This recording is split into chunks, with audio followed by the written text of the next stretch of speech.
بسم الله الرحمن الرحيم طاسيم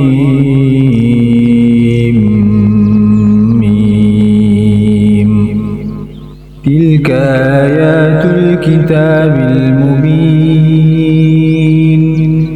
نتلو عليك من نبأ موسى وفرعون بالحق لقوم يؤمنون إن فرعون علا في الأرض وجعل أهلها شيعا يستضعف طائفة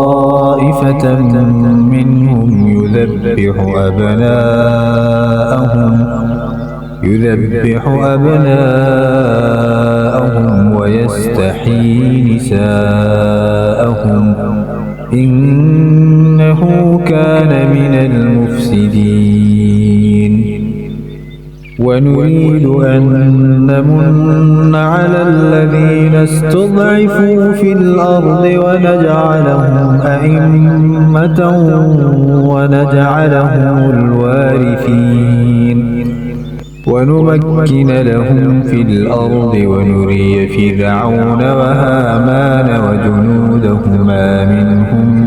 ما كانوا يحذرون وأوحينا إلى أم موسى أن أرضعيه فإذا خفت عليه فألقيه في اليم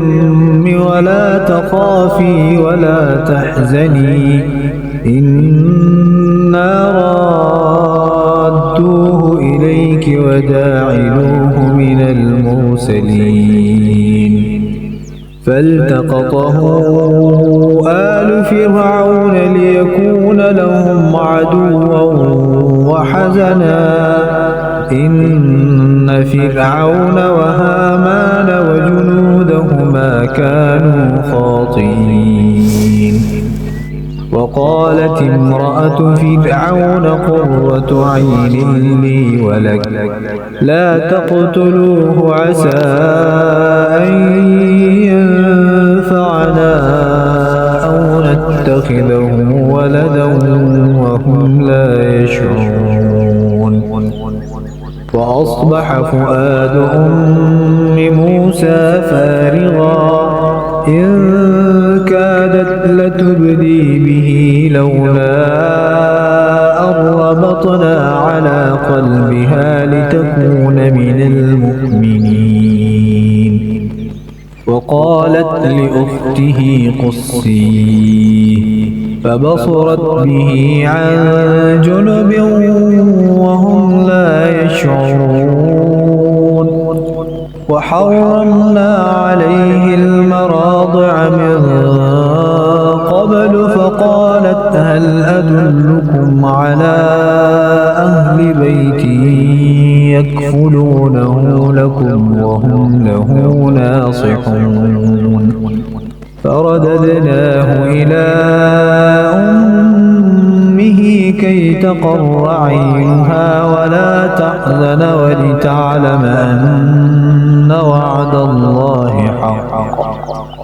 ولتعلم أن وعد الله حق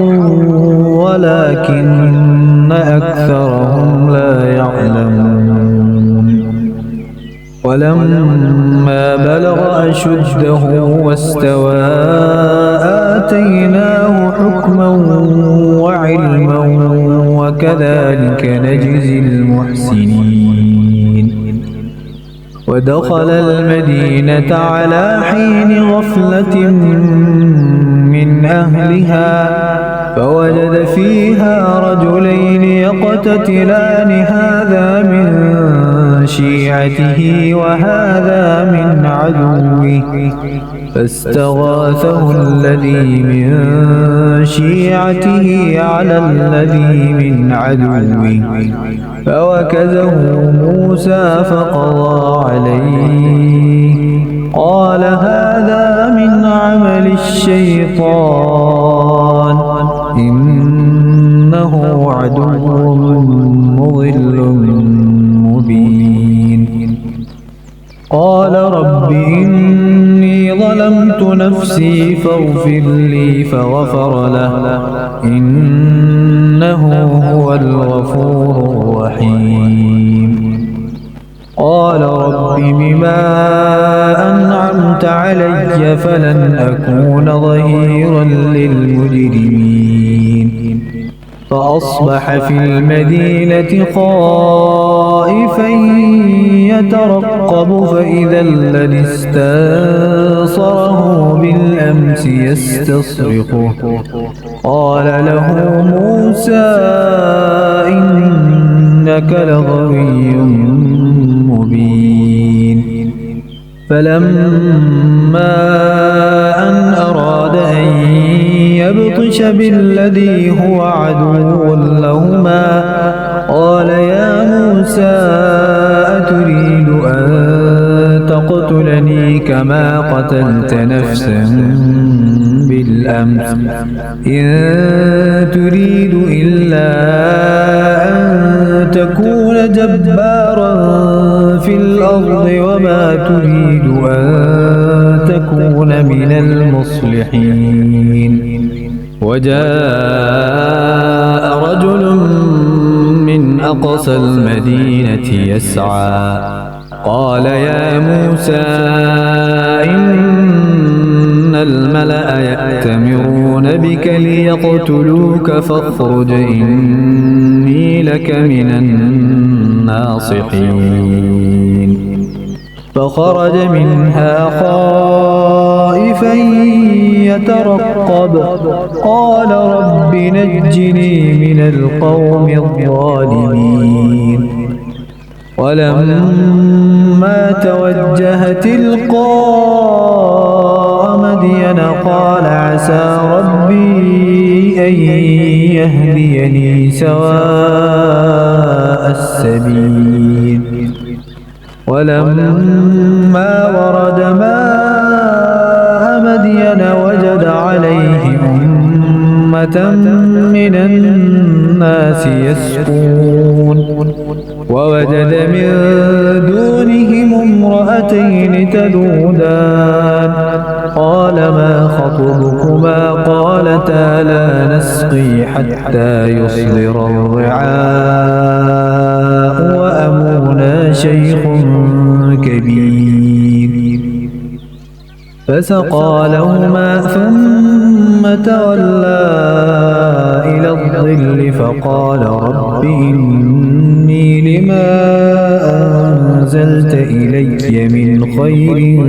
فقير فجاءته إحداهما تمشي على استحياء قالت إن أبي يدعوك ليجزيك أجر ما سقيت لنا فلما جاءه وقص عليه القصص قال لا تخف نجوت من القوم الظالمين قالت إحداهما يا أبت استأجره إن خير من استأجرت القوي الأمين قال إني أريد أن أنكحك إحدى ابنتي هاتين على أن تأجرني 8 حجج فإن أتممت 10 فمن عندك وما أريد أن أشق عليك ستجدني إن شاء الله من الصالحين قال ذلك بيني وبينك أيما الأجلين قضيت فلا عدوان علي والله على ما نقول وكيل فلما قضى موسى الأجل وسار بأهله آنس من جانب الطور نارا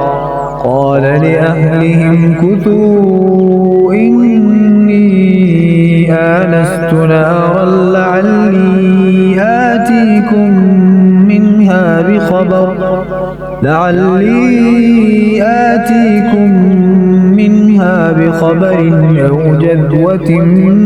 من النار لعلكم تصطلون فلما أتاها نودي من شاطئ الوادي الأيمن في البقعة المباركة من الشجرة أن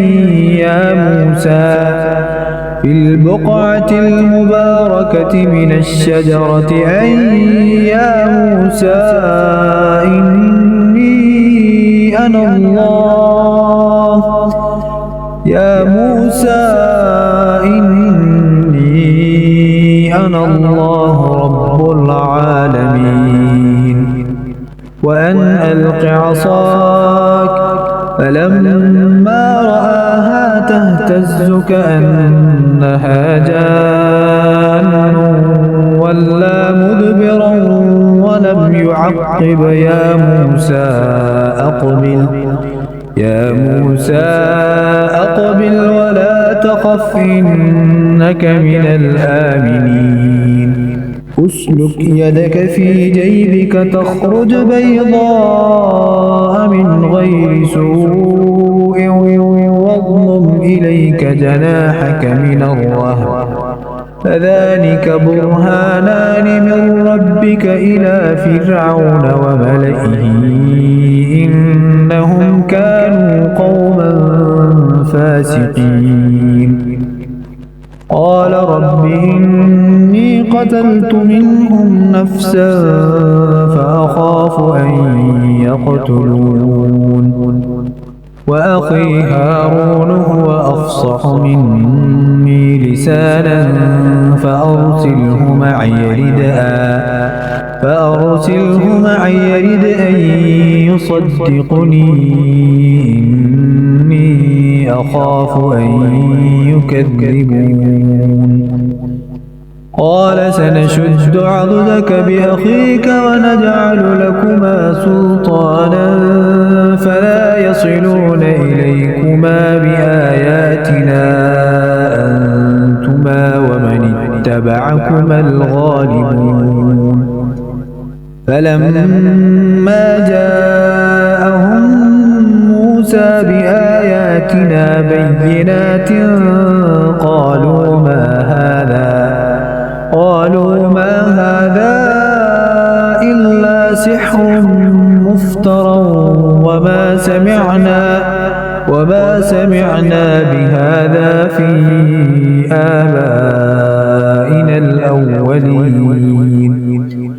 وقال موسى ربي أعلم بمن جاء بالهدى من عنده ومن تكون له عاقبة الدار إنه لا يفلح الظالمون وقال فرعون يا أيها الملأ ما علمت لكم من إله غيري فأوقد لي يا هامان على الطين فاجعل لي صرحا لعلي أطلع إلى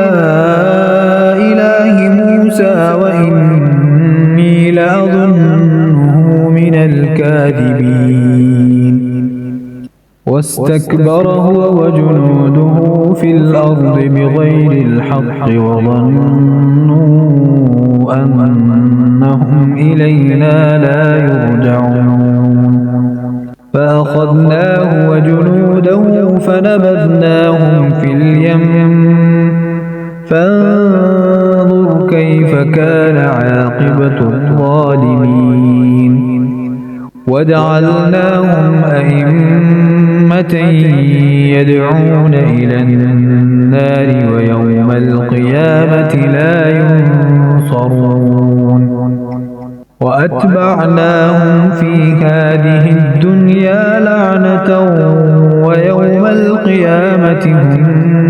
من المقبوحين ولقد آتينا موسى الكتاب من بعد ما أهلكنا القرون وبصائر للناس وهدى ورحمة لعلهم يتذكرون وما كنت بجانب الغربي إذ قضينا إلى موسى الأمر وما كنت من الشاهدين ولكننا أنشأنا قرونا فتطاول عليهم العمر وما كنت ثاويا في أهل مدين تتلو عليهم آياتنا ولكننا كنا مرسلين وما كنت بجانب الطور إذ نادينا ولكن رحمة من ربك لتنذر قوما ما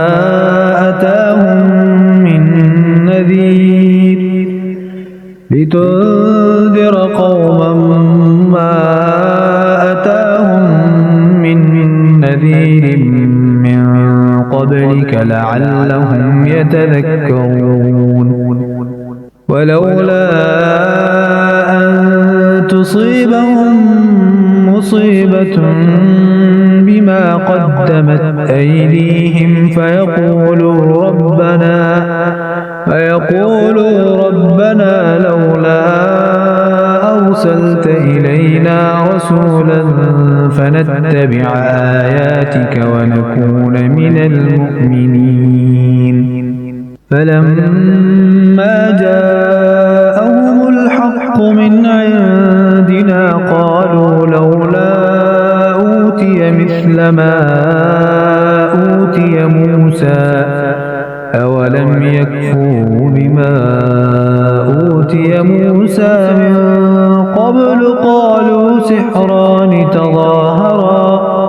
وقالوا إنا بكل كافرون قل فأتوا بكتاب من عند الله هو أهدى منهما أتبعه إن كنتم صادقين فإن لم يستجيبوا لك فاعلم أنما يتبعون أهواءهم ومن أضل ممن اتبع هواه بغير هدى من الله إن الله لا يهدي القوم الظالمين ولقد وصلنا لهم القول لعلهم يتذكرون الذين آتيناهم الكتاب من قبله هم به يؤمنون وإذا يتلى عليهم قالوا آمنا به إنه الحق من ربنا إنا كنا من قبله مسلمين أولئك يؤتون أجرهم مرتين بما صبروا ويدرؤون بالحسنة السيئة ومما رزقناهم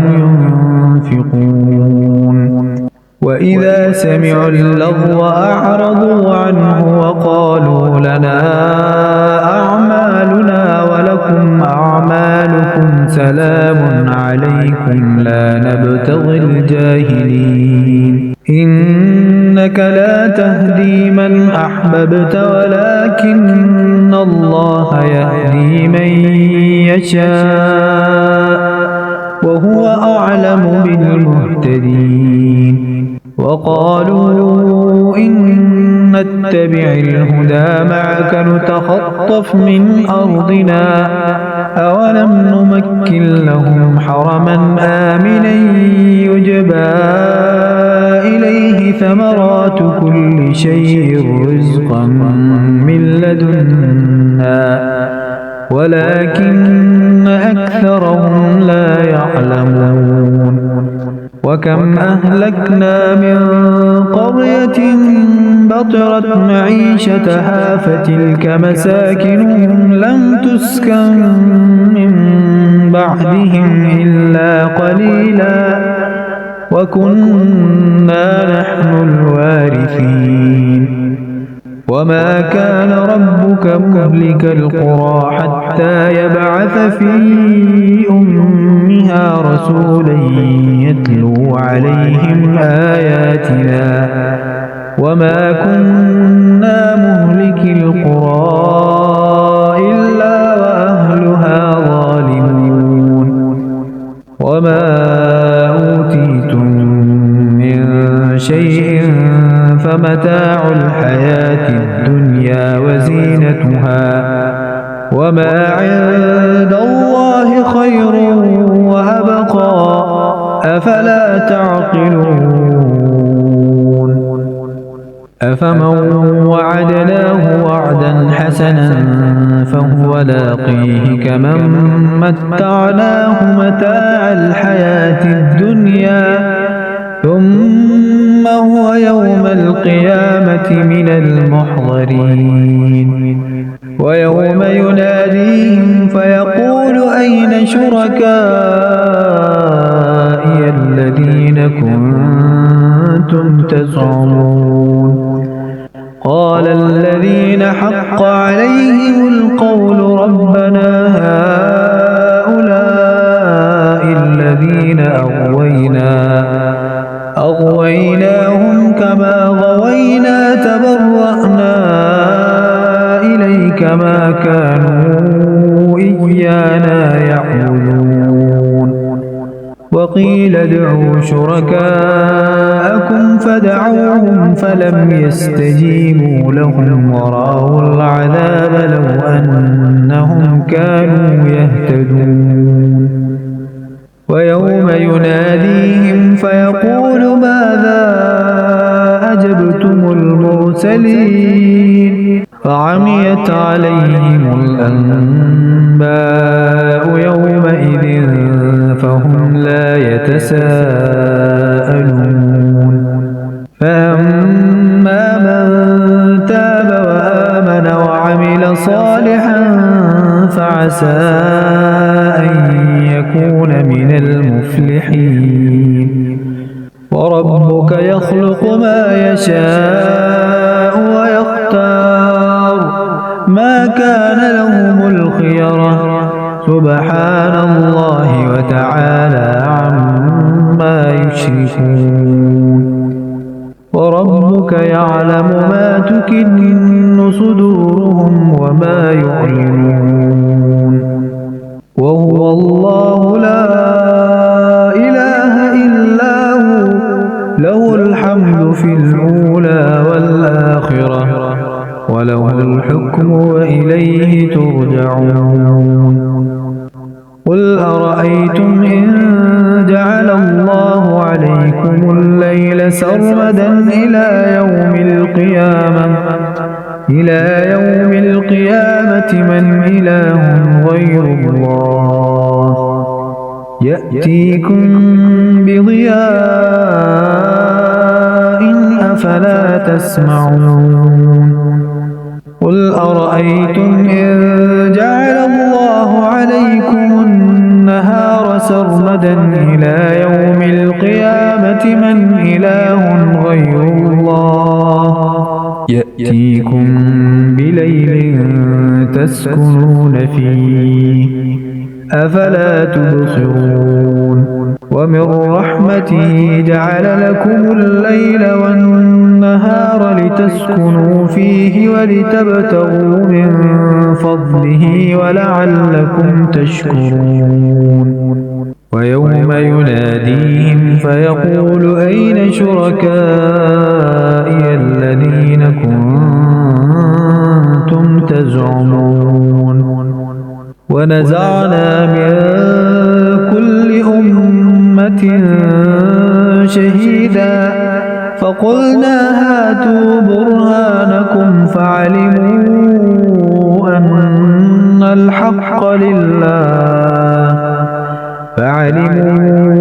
أن الحق الحق لله وضل عنهم ما كانوا يفترون إن قارون كان من قوم موسى فبغى عليهم وآتيناه من الكنوز ما إن مفاتحه لتنوء بالعصبة أولي القوة إذ قال له قومه لا تفرح إن الله لا يحب الفرحين وابتغ فيما آتاك الله الدار الآخرة ولا تنس نصيبك من الدنيا وأحسن كما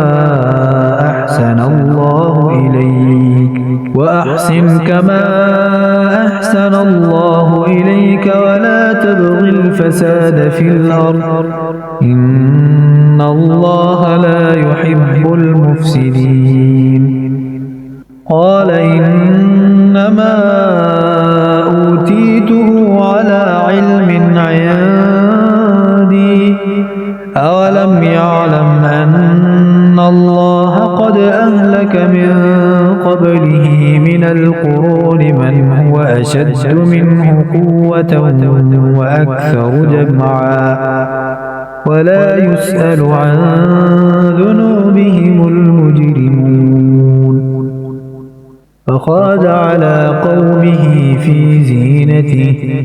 قال الذين يريدون الحياة الدنيا يا ليت لنا مثل ما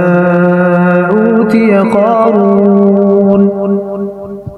إنه لذو حظ عظيم وقال الذين أوتوا العلم ويلكم ثواب الله خير لمن آمن وعمل صالحا ولا يلقاها إلا الصابرون فخسفنا به وبداره الأرض فما كان له من فئة ينصرونه من دون الله وما كان من المنتصرين وأصبح الذين تمنوا مكانه بالأمس يقولون ويكأن الله يبسط الرزق لمن يشاء من عباده ويقدر لولا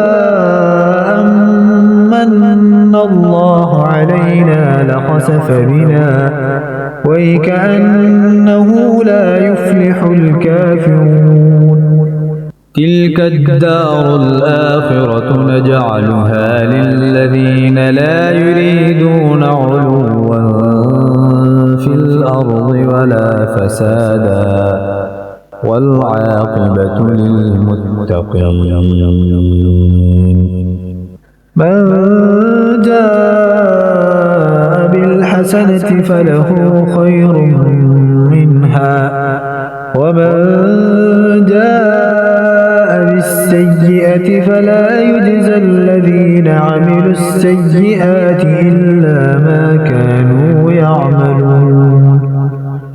إن الذي فرض عليك القرآن لرادك إلى معاد قل ربي أعلم ما جاء بالهدى ومن هو في ضلال مبين وما كنت ترجو أن يلقى إليك الكتاب إلا رحمة من ربك فلا تكونن ظهيرا للكافرين ولا يصدنك عن آيات الله بعد إذ أنزلت إليك وادع إلى ربك ولا تكونن من المشركين ولا تدع مع